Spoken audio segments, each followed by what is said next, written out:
Salut, c'est Nathan, bienvenue dans cette toute nouvelle vidéo. J'espère que tu vas bien, que tu as la pêche parce que nous allons parler d'un pays qui est très important dans le secteur immobilier et ce pays n'est rien d'autre que la Russie. Tu te poses sans aucun doute plein de questions. Comment est-ce que tu vas pouvoir investir dans un bien immobilier en Russie sans avoir de connaissances assez approfondies dans ce domaine? Alors sache que tu es exactement au bon endroit parce qu'au travers de cette vidéo, je vais t'aborder les grandes lignes, ou je vais aborder pour toi les grandes lignes, d'accord, qui te permettront par la suite de bien procéder à une acquisition immobilière en Russie sans trop courir des risques de tomber dans des biens immobiliers de mauvaise qualité. Qui je suis déjà pour te parler de l'immobilier? Je m'appelle Nathan, je suis formateur immobilier bien sûr et investisseur aussi. J'accompagne énormément de gens chaque année qui investissent un petit peu partout dans le monde. Et si tu veux te faire accompagner, tu n'as qu'à me faire un mail qui se trouve dans la description de la vidéo. Et il y a aussi les liens du site pour tout contact.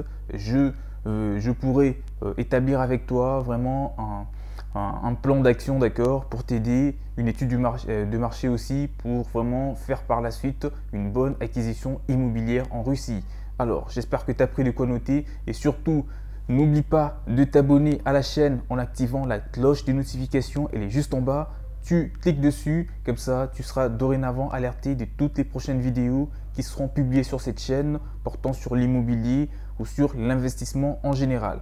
Donc, sans plus tarder, nous allons maintenant parler de l'immobilier. Alors, les experts disent que la plupart des investisseurs étrangers achètent de grandes quantités de biens immobiliers en Russie depuis plus de 2 décennies. Alors, au cours bien sûr de 10 dernières années, leur préférence pour la région n'a guère changé, mais la demande de logements de haute qualité a considérablement augmenté.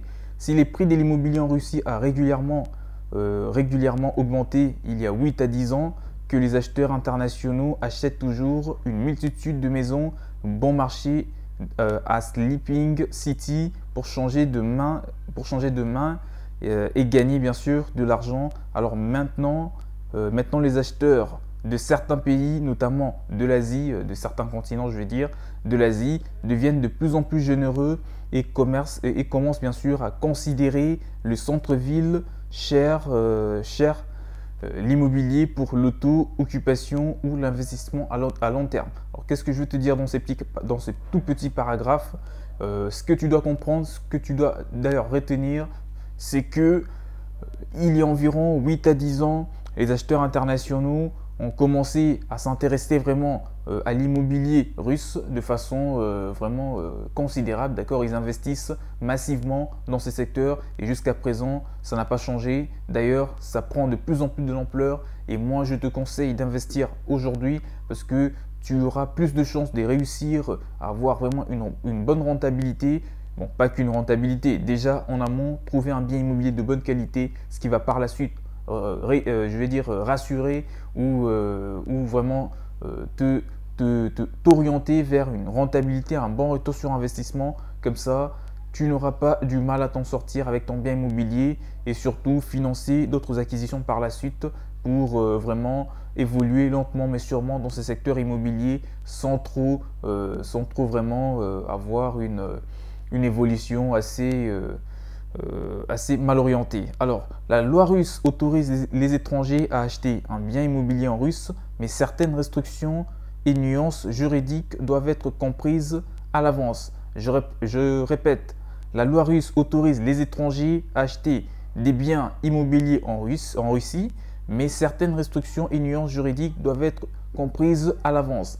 Alors, il y a beaucoup de gens qui viennent en Russie pour faire des affaires, étudier et voyager. Et ces mêmes personnes-là achètent aussi des maisons en Russie. Alors, quelles sont les lois et réglementations spécifiques pour les maisons étrangères, pour les étrangers, je vais dire, qui achètent des maisons en Russie? Ça, c'est une bonne question.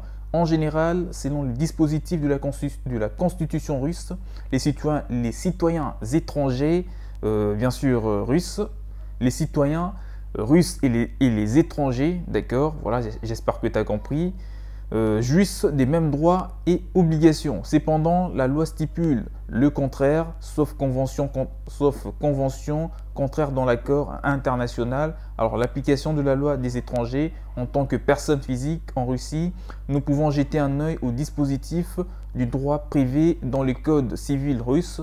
Par exemple, dans l'article 1195 qui stipule que les étrangers en tant que personnes physiques appliquent généralement les lois du pays où leur nationalité est située. Mais si les étrangers ont une résidence de longue durée en Russie, les lois russes s'appliqueront. Donc ça c'est quand même bien. C'est bien si tu es un étranger, tu peux bénéficier éventuellement de l'application des lois de ton pays, d'accord, sauf lorsqu'on parle d'une longue durée. Alors là, nous allons maintenant parler d'un petit ou de d'autres petits détails qui concernent quand même l'immobilier russe, mais dans un autre contexte. Alors l'obtention des prêts auprès de banques. Tu as sans aucun doute la même idée en tête. Comment est-ce que tu vas pouvoir financer ton acquisition immobilière en Russie? Alors si tu as déjà un fonds d'investissement, moi je te conseille de investir avec ton argent, d'accord?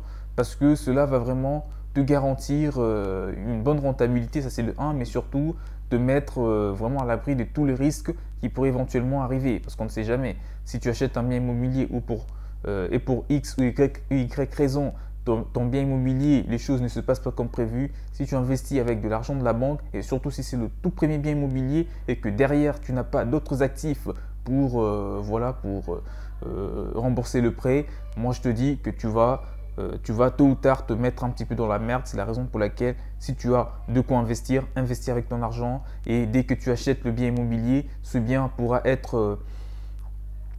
servir pour avoir pour que tu bénéficies des autres prêts immobiliers par la suite, mais déjà tu auras créé une source de revenus, un actif qui pourra bien sûr être là et te rapporter de l'argent. Alors l'obtention des prêts auprès de banques russes. Si les étrangers achètent des biens immobiliers en Russie, peuvent-ils également obtenir des prêts auprès des banques? Alors cette question, moi je réponds à ta place, ce n'est pas la portée de l'ajustement de la loi, c'est aux banques elles-mêmes de décider. Donc ce n'est pas les banques qui décident, ce n'est pas la loi russe qui décide à cet effet, c'est les banques. Par exemple, certaines banques russes n'accordent pas des prêts à des étrangers, d'accord? Tant qu'elles ont un passeport étranger, elles n'accordent pas de prêt à ces personnes-là, d'accord? Certaines banques en revanche peuvent accorder des prêts sans aucun problème, même si vous ne détenez qu'un passeport. Ça dépend d'une banque à une autre en Russie. Mais le taux d'intérêt de ce prêt est différent bien sûr si vous êtes étranger et surtout si vous n'avez qu'un passeport. Vous devez donc les calculer vous-même.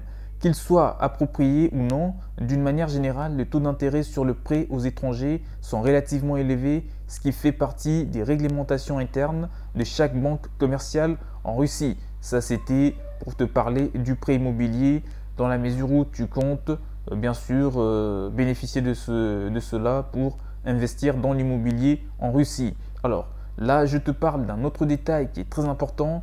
Je suis en train de faire comprendre, je vais dire, l'immobilier russe dans une petite vidéo. Mais en tout cas, moi, je t'invite à consulter encore une fois le lien de mon site qui se trouve dans la description parce qu'il y a un article qui parle de l'immobilier en Russie qui est vraiment plus détaillé et qui va vraiment te permettre de tout comprendre parce qu'on arrive vraiment vers la fin de la vidéo et je ne peux pas tout expliquer dans une petite vidéo qui ne fait que 10 minutes ou plus. Donc, mais déjà, ce que tu dois retenir, c'est que la Russie offre un marché immobilier très dynamique. Il y a beaucoup d'opportunités. C'est un pays qu'on ne peut pas présenter. En matière d'économie, il y a une stabilité.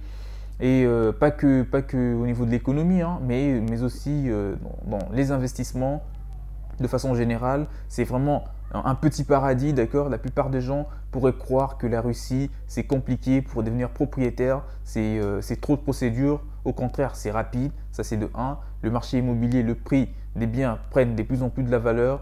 C'est facile de trouver des biens parfois à des prix vraiment hors concurrence, d'accord, dans des petites villes. Et moi, je te conseille, si tu as un budget assez limité, n'investis pas dans la capitale, d'accord, investis dans des villes provinciales comme ça. Tu trouves ton petit bien immobilier et par la suite, tu trouves un locataire qui te le loue et voilà, tu garantis au minimum une rentabilité de 9 à 10%, voire plus. Et ça sera déjà bien pour que d'ici 3, 4 ans, 5 ans maximum, que tu sois en mesure de financer ton deuxième ou troisième bien immobilier. Parce que moi, je ne peux que te garantir des bonnes choses car aujourd'hui j'ai accompagné énormément de gens qui ont investi dans l'immobilier dans ce pays. Alors, lors de l'achat des maisons ou des biens immobiliers, à quoi doivent faire attention les étrangers en Russie? Donc voilà, quelle est déjà la différence de prix? C'est effectivement le cas lors de l'achat d'un bien immobilier. Il y a généralement plusieurs situations. La première, est-ce que nous appelons la première situation, et c'est que nous appelons l'achat inachevé, c'est-à-dire une maison qui n'a pas encore été construite.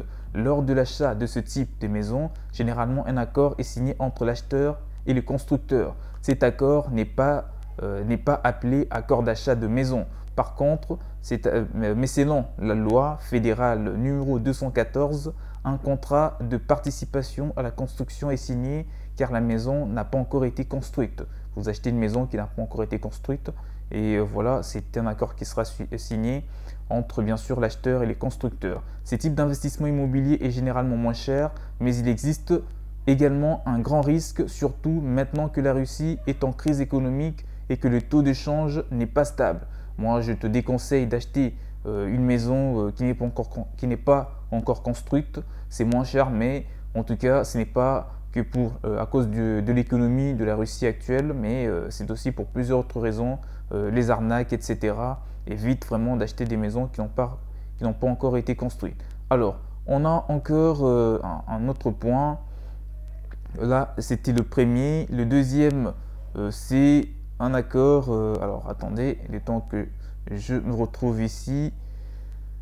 Voilà. Donc, un autre point est que en tant que développeur ou constructeur, elle n'a pas été obtenue de droit de propriété. Si vous n'avez pas obtenu de droit de propriété, dans ce cas, il est souvent le premier à signer un contrat d'achat et celui-ci ne sera pas signé qu'après que le promoteur ou le constructeur aura obtenu le droit de propriété. Ça, je te parle dans la mesure où tu comptes investir encore une fois dans ce genre de biens immobiliers. Et le troisième cas, c'est que nous appelons le bien immobilier d'occasion ou maison d'occasion, c'est-à-dire les maisons d'anciennes. Il s'agit souvent d'un accord avec le propriétaire d'origine.